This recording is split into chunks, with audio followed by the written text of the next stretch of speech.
জীবনে একবার হলেও এই রেসিপিটা বানিয়ে খেয়ে দেখবেন। আমি এখানে কিছু লইট্টা মাছ নিয়ে নিচ্ছি। লইট্টা মাছগুলো কেটে নিচ্ছি। আসলে আপনাদের বলে বোঝাতে পারবো না।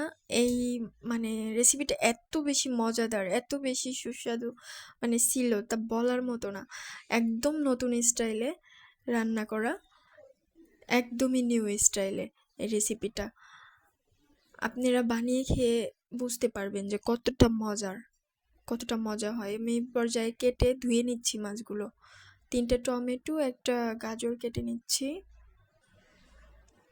আমি এই পর্যায়ে একটা প্যানে মাছগুলো ভেজে নিচ্ছি।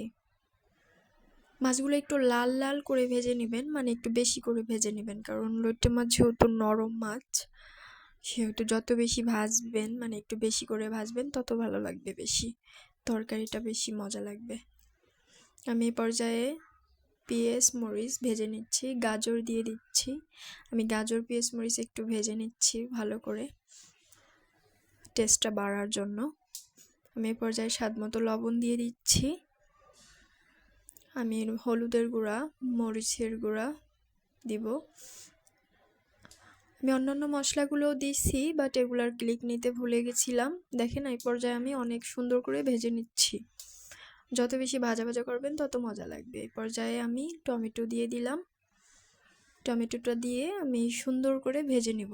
এ পর্যায়ে একটু ঢেকে দিচ্ছি, যেন সবগুলো একটু সুন্দর মতো সিদ্ধ হয়ে যায়। আমি কিন্তু খুব বেশি ঢাকি নাই, সর্বোচ্চ 1-2 মিনিট ঢেকেছি। এটা ঢাকার বেশি প্রয়োজন হয় না। দেখেন তরকারির কালারটা কত সুন্দর, দেখলেই খাইতে ইচ্ছা করে, অনেক বেশি টেস্টি। এ পর্যায়ে মাছ দিয়ে দিলাম।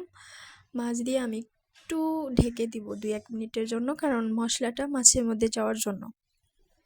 এখন আমি আবার নেড়ে দিচ্ছি, যাতে মশলাটা সুন্দর মতো মাছের সাথে মিশে যায় তরকারিটা।